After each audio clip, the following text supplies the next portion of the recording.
Everyone, welcome back again in my channel. So guys, अभी तक मैं आपको निफ्ट के सिचुएशन टेस्ट की इन्फॉर्मेशन देती आ रही हूँ और आज जो इन्फॉर्मेशन देने वाली हूँ ये काफ़ी ज़्यादा इंपॉर्टेंट है आपके लिए, क्योंकि ये वो गाइडलाइंस है जो निफ्ट आपको प्रोवाइड किया है निफ्ट 2021 के लिए। ये गाइडलाइंस थोड़ी थोड़ी चेंज होती रहती, माइनर मेजर थोड़ा थोड़ा चेंज होता रहता है, मेजर चेंज नहीं आता। तो अभी मैं आपको ये पढ़ के प्रॉपर्ली समझा देती हूँ एक बार। तो सबसे पहले जो निफ्ट सिचुएशन टेस्ट का डिटेल है वो मैं एक बार देख लेती हूँ। The exam duration for the situation test of NIFT is 2 hour only.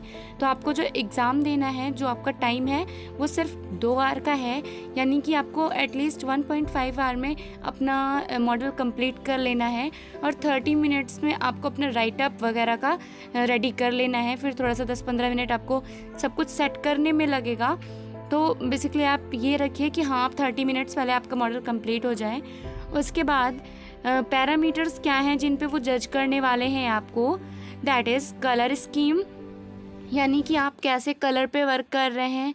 ऐसा नहीं रेड का पिंक के साथ कंबाइन कर दिया, थोड़ा कलर कॉम्बिनेशन पे ध्यान दीजिएगा। क्या कैसे, जैसे आप थोड़ा सा कलर थ्योरी पढ़िएगा एक बार। कलर थ्योरी पढ़ने के बाद आपको समझ आ जाएगा hot colours, cool colours, complementary colours, इन सब का।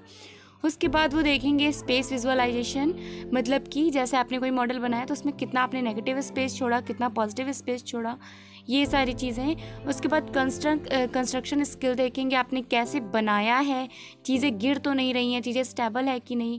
फिर innovation and creative use of given materials, जो आपको मटेरियल दिए गए हैं उनका कितने अच्छे से आपने यूज़ किया। फिर फिनिश ऑफ मॉडल, कितना अच्छे से आपने फिनिश किया। कंपोजिशन ऑफ एलिमेंट्स, यानी कि जो बड़ा छोटा ऐसा तो नहीं किया, सब कुछ एकदम बैलेंस होना चाहिए।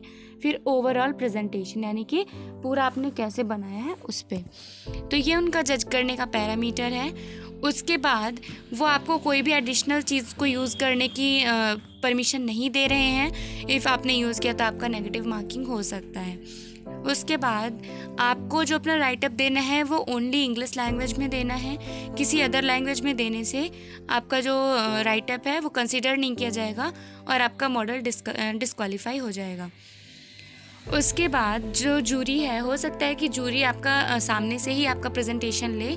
सो बी प्रिपेयर, आपको प्रिपेयर रखना है कि आपने क्या बनाया, कैसे बनाया, क्यों बनाया, सारा चीज़ का आंसर आपको सामने ही दे देना है। तो जो भी बनाए बहुत ध्यान से बनाएं।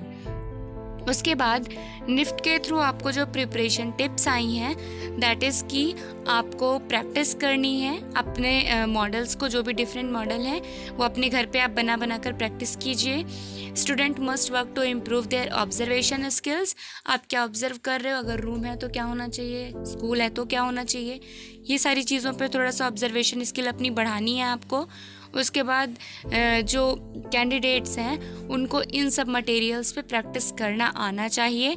जो मटेरियल लिस्ट उन्होंने प्रोवाइड की है, दैट इज़ ग्लेज पेपर, जो थोड़ा सा ग्लॉसी होता है, प्लास्टिसिन क्ले, ये सब आप जब गूगल पे सर्च करेंगे तो आपको समझ आ जाएगा कि क्या प्रोडक्ट की बात कर रहा है, और आप इसको ख़रीद करके एक बार इसकी प्रैक्टिस ज़रूर कर लें। कॉपर वायर, उसके बाद है आइवरी सीट, कार्डबोर्ड, थर्माकोल, उसमें आप थिन और थिक दोनों की प्रैक्टिस कर लो। काइट पेपर, जो बहुत ही थिन होते हैं। उसके बाद हैंडमेड शीट, आप सबको पता होगा। कलर्ड क्ले भी नॉर्मल चीज़ है। सेलोफेन, इसको भी आप एक बार सर्च कर लेना, आपको समझ आ जाएगा। फिर है फैब्रिक, फैब्रिक में मसलिन वगैरह, कॉटन, ये सब, जूट, ये सारी चीज़ें आ जाएंगी। फिर थ्रेड, आपका थ्रेड में एम्ब्रॉयडरी थ्रेड, नॉर्मल निडल वाला थ्रेड, ये सारी थ्रेड। उसके बाद रिबन्स, इसमें भी आप मोटे पतले दोनों रिबन्स का एक बार प्रैक्टिस कर लेना। Straw, aluminium foil, aluminium seat, rubber band, thumb pins, ये सारी चीज़ों की आपकी प्रैक्टिस करने को निफ्ट आपको सजेस्ट कर रहा है, आपको टिप्स दे रहा है। तो आपको इसी पे वर्क करना है। और अगर आपको वीडियो अच्छी लगी हो तो please keep sharing, do like, share and subscribe my channel.